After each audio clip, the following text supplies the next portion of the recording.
ایک دن، writer Bano Qudsia.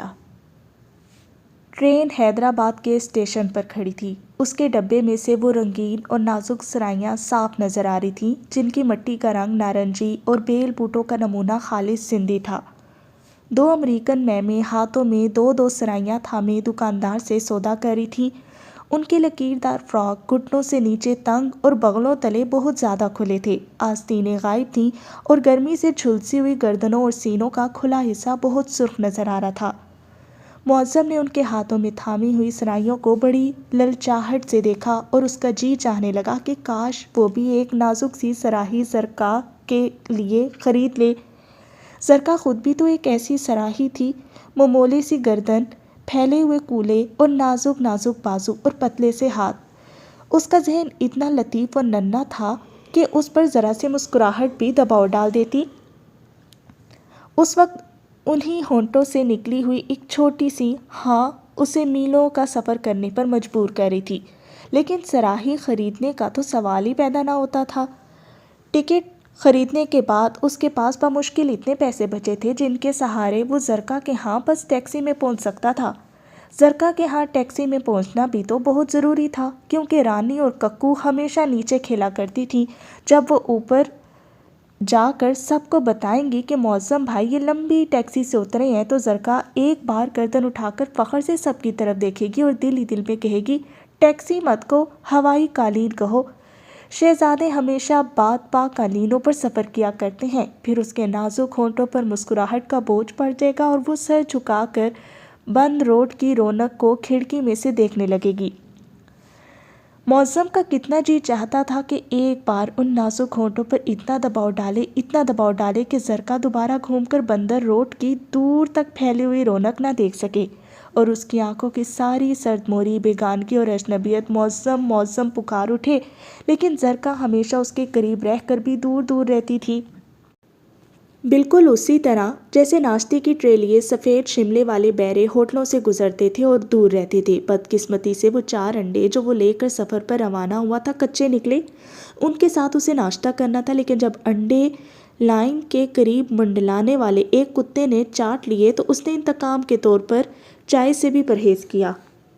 سماسٹا station پر گاڑی کافی دیر تک رکی رہی اور عین اس کے ڈبے کے سامنے مٹھائی والا تالیاں بجا بجا کر پوریاں بیلتا رہا، لیکن اس کی جیب میں جتنے پیسے تھے انہیں وہ کراچی کے لیے محفوظ رکھنا چاہتا تھا۔ ان پیسوں کے ساتھ اسے زرقاء کے ہاں ٹیکسی پر پہنچنا تھا، اسی لیے وہ ہر اسٹیشن پر اس بے اعتنائی سے کھڑکی کی طرف پیٹ کر لیتا جیسے ابھی کل کا کھانا بھی ہضم نہ ہوا ہو۔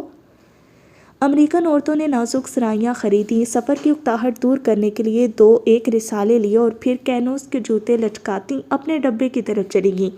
معظم کے ساتھ والی سیٹ پر ایک عورت تیسری بار ناشتہ کر رہی تھی۔ اس کا 2 سالہ بچہ کیک کو تون کر فرش پر بکھیرا تھا اور اس کا شوہر اخبار پڑھتے ہوئے کوئی 12ویں مرتبہ کہہ رہا تھا، دیکھو بھوکی نہ رہنا، کہو تو کچھ اور منگوا دوں۔ وہ عورت مسلسل کچھ نہ کچھ کھا رہی تھی، لیکن شوہر کے اس سوال پر وہ ہر بار کہتی، توبہ، گھر جیسا آرام سفر میں کہاں، زندگی عذاب ہوگی، یا نہ کچھ ڈھنگ کا کھانے کو ملا ہے، نہ کام کی چائے نصیب ہوئی ہے، کوئی کھائے تو کیا۔ ڈیزل انجن نے لمبی سی ہونک بھری، پھر گارڈ کی سیٹی سنائی دی اور گاڑی آہستہ آہستہ رفتار پکڑنے لگی۔ وہ دروازے والی کھڑکی کے سامنے جا کر کھڑا ہو گیا۔ سامنے لائنوں کا جال بچھا تھا، گاڑی ان بھول بھلیوں میں اپنی لائن تلاش کرتی ڈگا ڈگ بھاگ رہی تھی۔ پھر یکلخت اس کی پشت کی جانب کسی دوسری ٹرین کے گزرنے کا ہنگامہ خیز شور اٹھا۔ پرانی وضع کا انجن دھواں اڑاتا اپنی شافٹ فٹافٹ ہلاتا آنن فانن نگاہوں سے اوجھل ہو گیا۔ ڈبوں میں بیٹھے ہوئے مرد عورتیں بچے اس کی پہچان سے بہت پہلے رخصت ہو گئے۔ اس نے گردن موڑی اور سامنے پھیلی ہوئی جھاڑیوں، لائن پر پھیلے ہوئے پتھروں اور اکا دکا درختوں کو دیکھنے لگا۔